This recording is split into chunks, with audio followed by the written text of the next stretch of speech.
اهدنا الصراط المستقيم. الحمد لله وكفى والصلاة والسلام على خاتم الرسل وسيد الأنبياء وعلى آله وأصحابه الأتقياء.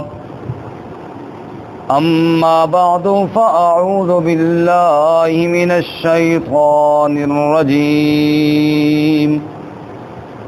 بسم الله الرحمن الرحيم. رب هب لي من الصالحين فبشرناه بغلام عليم. سبحان ربك رب العزة عما يصفون وسلام على المرسلين والحمد لله رب العالمين. اللهم صل على محمد وعلى آل محمد كما صليت على إبراهيم وعلى آل إبراهيم إنك حميد مجيد.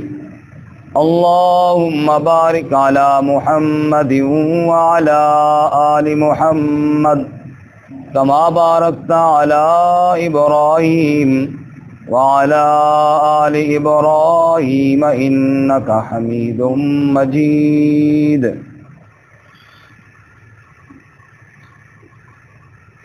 معزز سامعین، حضرت سیدنا ابراہیم خلیل اللہ علی نبینا و علیہ الصلاۃ والسلام کی مبارک زندگی اور ان کی مبارک زندگی کے وہ خوبصورت اعمال اور ان کی قربانیوں کی ایک لمبی داستان، جس کی وجہ سے اللہ تعالیٰ نے ابراہیم علیہ السلام کو خلیل بنایا اور اللہ تعالیٰ نے ابراہیم علیہ السلام کو کائنات کا امام بنایا اور اللہ تعالیٰ نے ابراہیم علیہ السلام کا تذکرہ رہتی دنیا تک جاری فرمایا. اور اگر قریب قریب آ جائیں آواز صحیح آئے گی، ثواب بھی زیادہ ہوگا. پچھلے پنکھا اگر بند کر دیں وہ والا بند کر دیں. جزاک اللہ. ابراہیم علیہ السلام کی قربانیاں ایک قربانی تو ہے نہیں، جیسا کہ اس سے قبل آپ سن چکے ہیں، لیکن ابراہیم علیہ السلام کی ساری قربانیوں میں جو نمایاں قربانی اور بے مثال قربانی وہ اپنے بیٹے کے گلے پر چھری چلانا ہے. وہ آج کے ہم سبق میں پڑھیں گے انشاءاللہ. یہ ایک بے مثال قربانی ہے.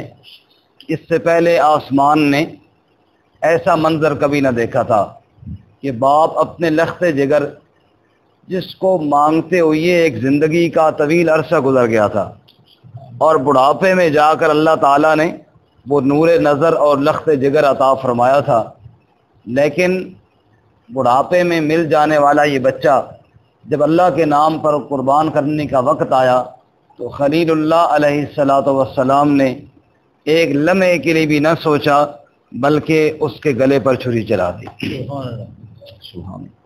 یہ منہ کہنا تو بہت آسان ہے، لیکن عملی طور پر کر کے دکھانا بہت مشکل کام ہے. سے قبل ہم سن چکے ہیں کہ ابراہیم علیہ السلام کی قوم مخالف ہوئی، اپنے گھر والے مخالف ہوئے اور ابراہیم علیہ السلام کو آگ میں ڈالا گیا. جب یہ ساری باتیں تھیں اور ہر طرف مخالفت ہی تھی، خلیل اللہ نے دعا مانگی کہ یا اللہ مجھے کوئی وارث ہی عطا فرما، مجھے کوئی جانشین ہی عطا فرما، مجھے کوئی بیٹا ہی عطا فرما، کوئی تو میرا ساتھ نبھانے والا ہو. سنیے جی، کہ رب ہب لی من الصالحین، اے میرے رب مجھے عطا فرما نیکوکار لوگوں میں سے ایک بیٹا، ایسا بیٹا جو صالح ہو، جو نیک ہو۔ اولاد کی دعا کرنا کوئی عیب نہیں، اولاد کی محبت تو انبیاء کے دلوں میں بھی تھی، انہوں نے بھی دعائیں مانگی ہیں، لیکن دعا یہ مانگی کہ اللہ صالح اولاد عطا فرما، صرف اولاد نہیں، اولاد نیکوکار ہو۔ ماضی قریب میں بہت بڑے خطیب گزرے ہیں، سید عبد المجید ندیم شاہ صاحب رحمۃ اللہ علیہ،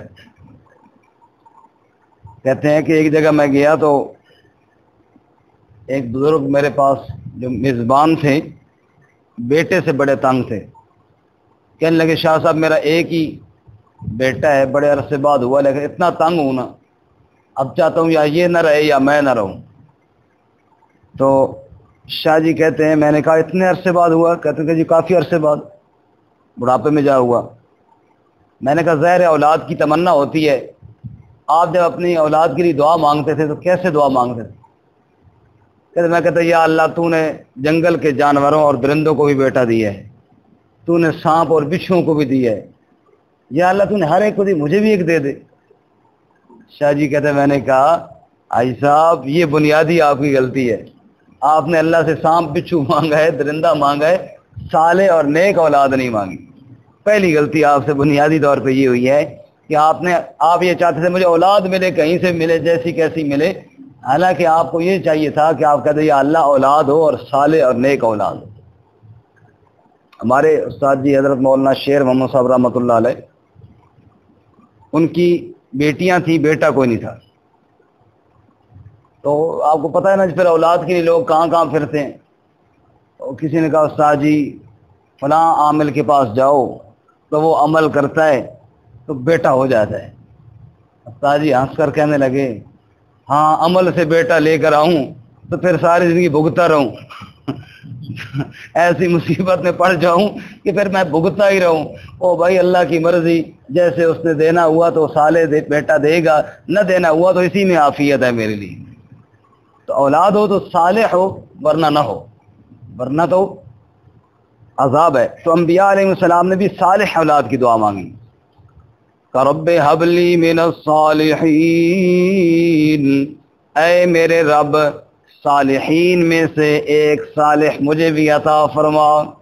فبشرناہ بغلام حلیم، ہم نے بشارت دی ایک ایسے بیٹے کی جو بردبار تھا، بڑا حوصلے والا تھا، سبحان اللہ، حلیم، جس کی صفت حلم تھی، واقعی بڑا حلیم بیٹا تھا اسماعیل علیہ السلام۔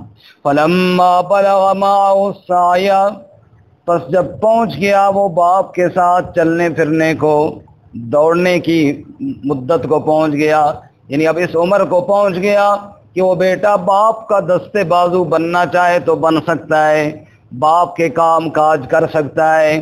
قال یا بنی، حضرت ابراہیم علیہ السلام نے فرمایا اے میرے بیٹے، انی ارا فی المنام، بے شک میں نے خواب میں دیکھا، اور آپ جانتے ہیں انبیاء کا خواب بھی اللہ کی طرف سے وہی ہوتا ہے، یہ میرا تیرا خواب نہیں کہ جس کی کوئی حیثیت اور کوئی اعتبار نہ ہو، میرے استاذ کا خواب وہ دلیل نہیں، میرے پیر و مرشد کا خواب کوئی دلیل نہیں، میرے کسی بڑے سے بڑے عالم کا خواب کوئی دلیل نہیں، لیکن نبی کا خواب تو دلیل ہے۔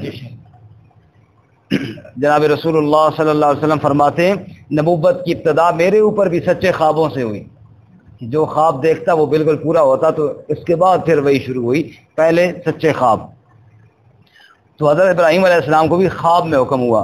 مفسرین لکھتے ہیں واللہ تعالی عالم بالصواب کہ خواب دیکھا، قربانی کا حکم ہوا، تو انہوں نے اپنے جانوروں میں سے جو بکریاں، جو گائے وہ قربان کی، پھر دوسرے دن وہی خواب، پھر قربان کی، پھر وہی خواب۔ تو اب سمجھ آیا کہ ابھی اللہ تعالیٰ کا حکم یہ والا نہیں، اس سے بھی آگے کوئی قربانی اللہ تعالیٰ چاہتے ہیں، اور وہ بیٹے کی اور اولاد کی، جس کو مجھ سے مانگ مانگ کے لیا ہے اب اس کو میرے نام پر قربان کر دے۔ تو ابراہیم خلیل اللہ تو پہلے اسی بچے اور بیوی کو جنگل میں بھی چھوڑ کے آئے تھے، خشک پہاڑوں میں چھوڑ کے آئے تھے، تو بیٹے سے کہنے لگے یا بنی انی ارا فی المنام، اے بیٹے بے شک میں نے خواب میں دیکھا، انی اذبحک، کہ بے شک میں تجھے ذبح کر رہا ہوں، فانظر ماذا تری، بس تو بتا تیرا کیا خیال اور تیرا کیا ارادہ ہے۔ فرمایا جب ابراہیم علیہ الصلوۃ والسلام کو رب کا امر ہوا، ذوالحجہ کی 10 تاریخ تھی، آپ اپنی بیوی ہاجرہ سے کہنے لگے آج میرے اسماعیل کو خوب تیار کرو، میں نے اسماعیل کو ساتھ سیر کے لیے لے جانا ہے۔ ماں نے اپنے لخت جگر کو خوب تیار کیا، سجایا سنوارا، کہاں جا رہے ہو؟ کہا آج اس کو دوست سے ملانے لے جا رہا ہوں، آج اس کو اپنے دوست سے ملانے لے کر جا رہا ہوں۔ شیطان ہاجرہ کے پاس گیا، تو جانتی ہے یہ کہاں لے کے جا رہا ہے؟ کہا ایک تو سیر کرانے، دوسرا دوست سے ملانے، کہا یہ ذبح کرنے جا رہا ہے۔ کہا بھلا باپ بیٹے کو کیوں کر ذبح کرے گا؟ کہا اس لیے کہ اس کے رب نے اس کو کہا ہے۔ ہاجرہ نے فرمایا رب کے حکم پر ہی تو ہمیں یہ خشک پہاڑوں میں چھوڑ کر گیا تھا، لیکن رب نے زمزم کا چشمہ جاری کر کے ہماری حاجتیں پوری کی ہیں۔ جو اللہ ان خشک پہاڑوں میں، جس اللہ نے اسماعیل کو ضائع نہیں ہونے دیا، اگر اس کے نام پر ذبح کرنے جا رہا ہے تو پھر میں کون ہوتی ہوں رکاوٹ بننے والی؟ پھر اس کے نام پر قربان ہو جائے، میں کون ہوتی ہوں رکاوٹ بننے والی؟ شیطان نامراد ہوا، مایوس ہوا، اور پھر اسماعیل کے دل میں وسوسے ڈالنے لگا۔ پتہ ہے تجھے باپ کہاں لے کے جا رہا ہے؟ کہ ایک تو سیر کرانے لے جا رہا ہے، دوسرا دوست سے ملانے لے جا رہا ہے۔ کہ پتہ ہے وہ دوست کون سا ہے؟ کہ یہ تو پتہ نہیں ہے۔ کہ اللہ کے نام پہ ذبح کرنے جا رہا ہے، رب سے ملاقات کرانے جا رہا ہے، اور وہ بھی ذبح کر کے۔ کہا اگر رب سے ملاقات کرنے کے لیے ذبح ہونا پڑے تو مجھے یہ سودا پھر بھی قبول ہے، کیونکہ ملاقات جو رب سے کرنی ہے۔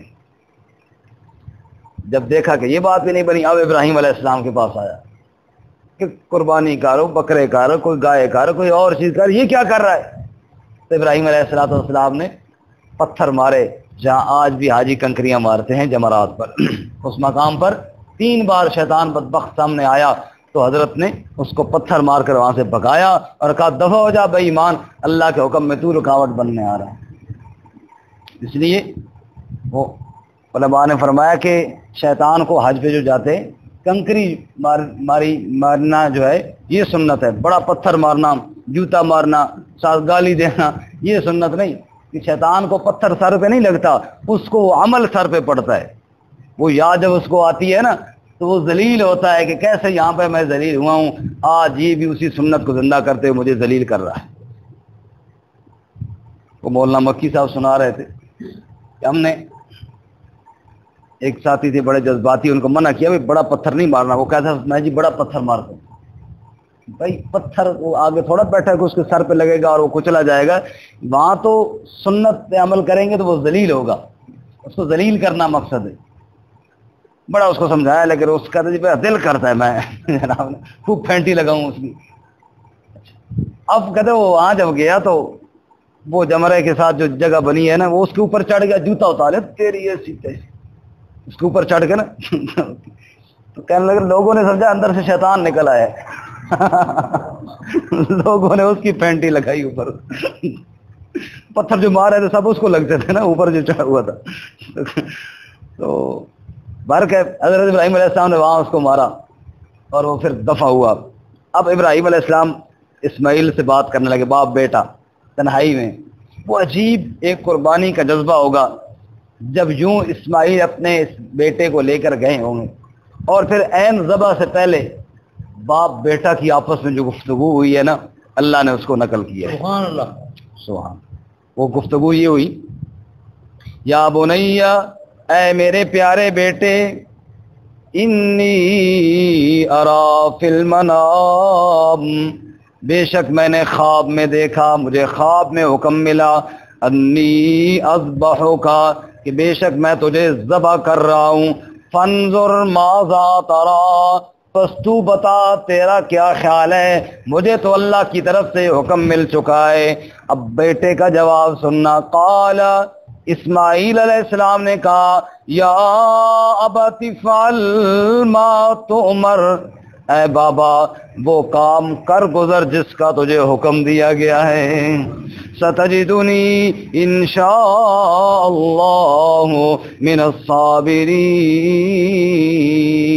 ان قریب تو مجھے پائے گا اگر اللہ نے چاہا تو صبر کرنے والوں میں سے۔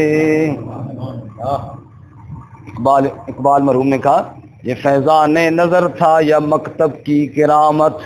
کس نے سکھائے اسماعیل کو آداب فرزندی؟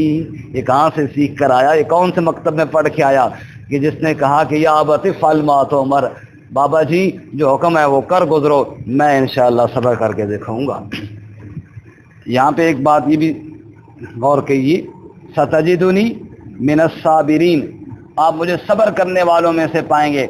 یہ جملہ اگر بولتے نا، ستجدنی من الصابرین، مجھے صبر کرنے والوں میں سے پاؤ گے، تو اسماعیل کی جرت زیادہ نظر آتی، لیکن اسماعیل نے یہ جملہ نہیں کہا کہ میں صبر کر کے دکھاؤں گا، کہا ستجدنی انشاءاللہ من الصابرین، اگر اللہ نے چاہا تو میں صبر کروں گا، کیونکہ میری توفیق اللہ کی طرف سے۔ میں تو اپنے طور پر تیار ہوں، لیکن پورا تیار کب ہوں گا، عمل پورا کب ہوگا؟ جب کون چاہے گا؟ بابا تو بھی چاہتا ہے، بابا میں بھی چاہتا ہوں، لیکن چاہت تیری میری سے بات پوری نہیں ہوگی، پوری تب ہوگی جب انشاءاللہ، جب کون چاہے گا؟ اللہ چاہے گا۔ سبحان اللہ۔ فلما اسلما، پس جب دونوں تیار ہو گئے، اسلمہ ایک تیار ہوا اور اسلما دونوں تیار ہوگی، تسنیہ کا سیغہ۔ فلما اسلما، پس جب دونوں تیار ہوئے، باپ ذبح کرنے کے لیے تیار ہوا، بیٹا ذبح ہونے کے لیے تیار ہوا، اسلما دونوں تیار ہو گئے، رب کی گواہی، وَتَلَّهُ لِلْجَبِينِ، اور لٹا دیا اس کو جبین کے بل۔ اور جناب ابراہیم علیہ السلام نے اپنے بیٹے کو جبین کے بل لٹا کر ذبح کرنا چاہا۔